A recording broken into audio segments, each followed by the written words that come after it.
you guys remember the GTA 6 leaks?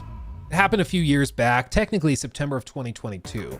So we're almost exactly 3 years after the fact. So this article was posted Monday, September 19th of 2022. So 4 days from now will be 3 years. This leak happened, and you remember this was the leak where there were like 90 separate clips dropped of pre-alpha like development footage of GTA 6. It was all sorts of stuff, like them tweaking combat encounters, them tweaking walking animations, some of the open world exploration stuff. Some of it was just simple, like they pop up the console commands and they're like tweaking some spawn rates for stuff. But it was a bunch of clips, and my understanding is it was like little clips shared most likely through the in-company Slack channels, and they were little bitty clips that developers were filming and then sharing with each other while working from home. So if they were like, hey, I did this, do you know why this is bugging out this way, or what should I do here? They would record it and then send that clip through Slack. And somebody got access to it. And the person that got access to it when this first happened, it was believed that it was a really complex operation from a hacking group by the name of Lapsus. And Lapsus, as you can see here, they did a bunch of stuff where they like, we are Lapsus, remember our name, we have your user data, we have EEs, BT, and orange source code. If EEA pays 4 million USD in XMR before the 20th August, we will delete everything from our servers. And then they share the wallet ID and everything.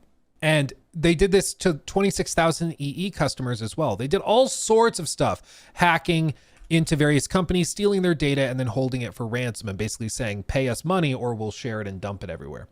Well, in the last few years, some things have happened, okay? Some more things have happened, and we found out more, and we also found out who was doing this. And so I wanted to share with you what happened to the guy that leaked all the GTA 6 videos and source code, because it is interesting. The person that did it, in the case of GTA 6, he was part of a what's called cybercrime gang called Lapsus.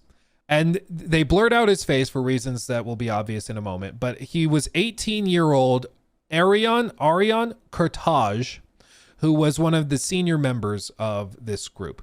It's not super clear on how old he was when he did the GTA 6 leak, but he was a teenager.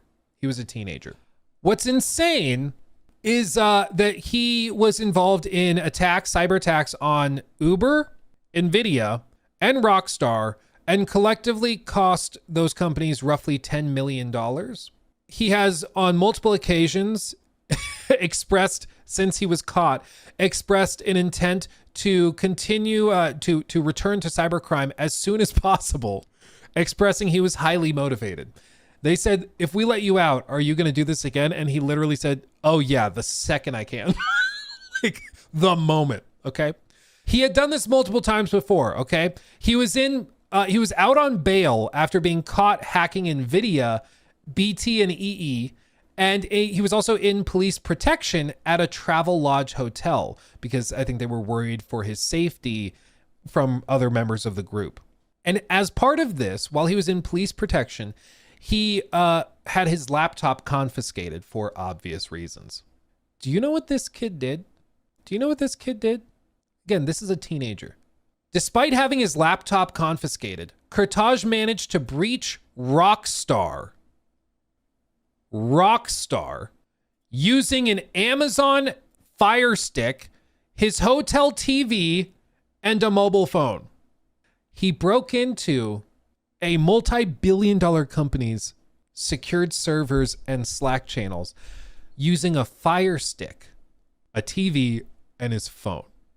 This is some like crazy super genius level stuff, okay? Like this kid is something else.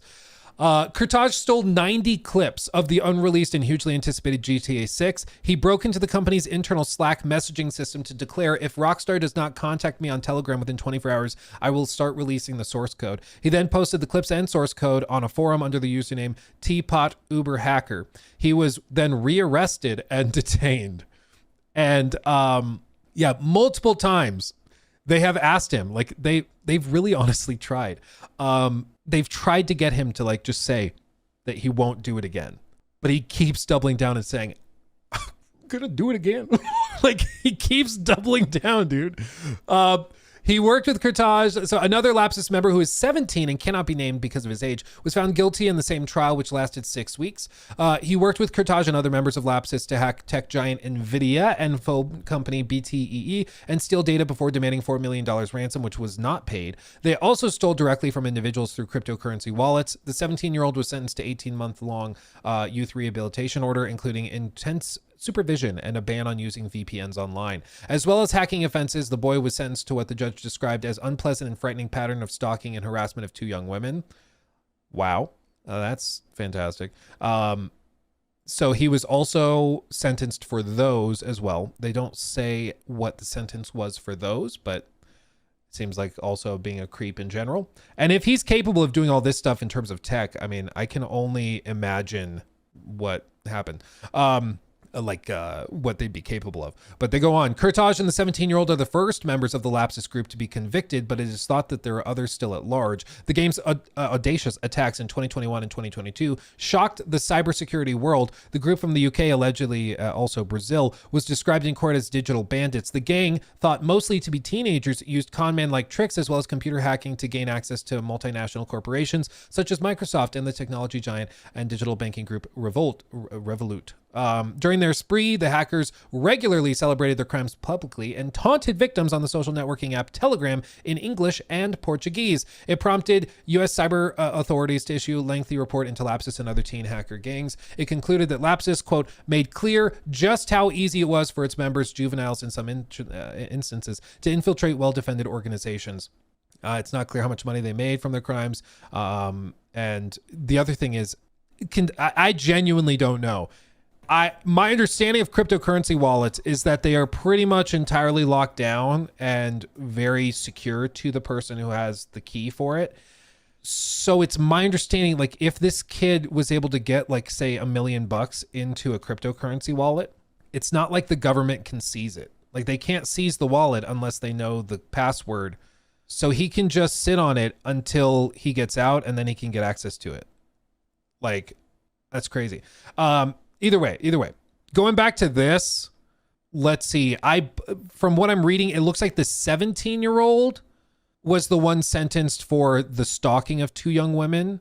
It doesn't, from the context of it, it seems like the 17-year-old was sentenced to this, as well as hacking offenses. The boy was sentenced to what the judge described. So the 17-year-old, I believe, is the one who was sentenced also for the stalking charges, not Kurtaj.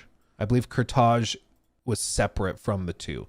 Or from this. I believe that this is all specifically what happened with the 17-year-old, and then Kurtaj was separate. But either way, I mean, if somebody is capable of hacking into NVIDIA and they're also being a creep and stalking women, like, that's pretty scary what he'd be capable of. But anyway, what ultimately happened, okay, was that he was sentenced, okay? He was sentenced after all of this. What was he sentenced to?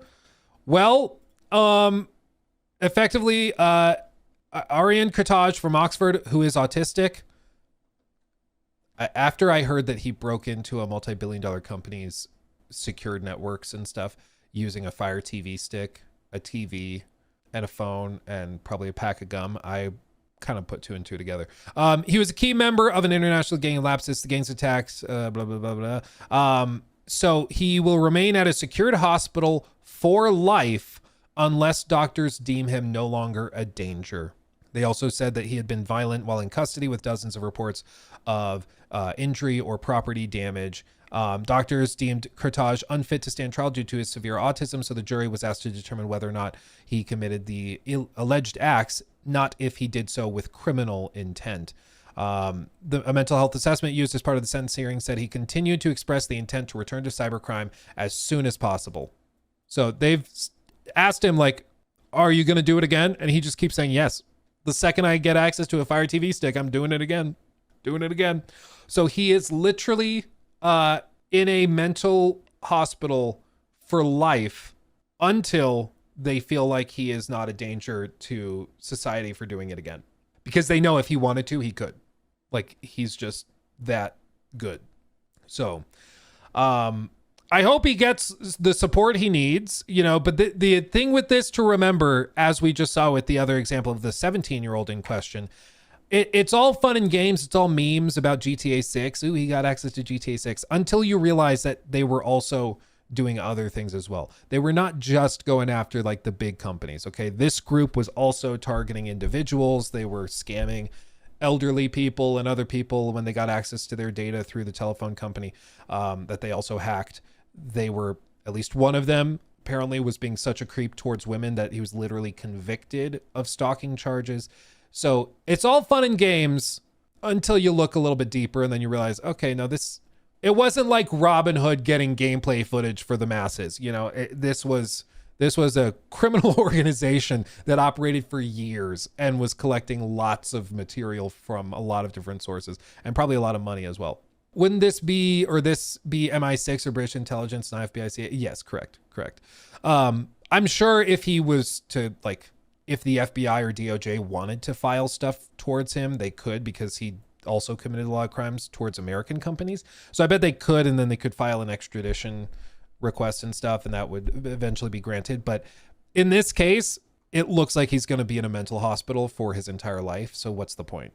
You know, like, we could go through all of that really expensive, lengthy process to get him extradited. I don't even know if they can extradite somebody who's in a mental hospital. Probably not. But even if they could, they'd get him over here and then he'd just go to prison here. You know, like, what would be the point?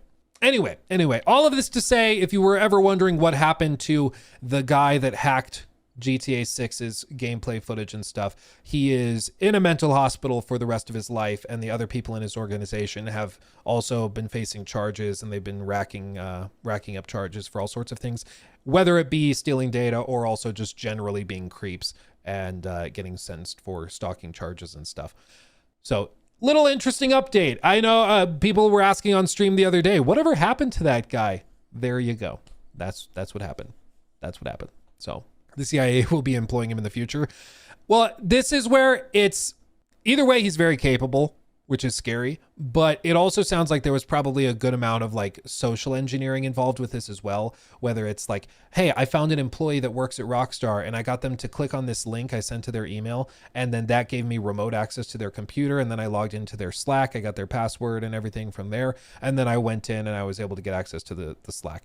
It probably was not like this grand, you know, crazy complex thing. It probably was something as simple as a phishing email that an employee foolishly clicked on and unknowingly added viruses and stuff to their computer, because that's how quickly this type of thing can happen, especially when people are working from home. One of my brothers works in IT and like security and stuff, and he said 99% of the problems they have with data breaches and stuff come from some person going up and clicking a link and just moving on with their day, not realizing that they just infected like the entire company's servers and stuff.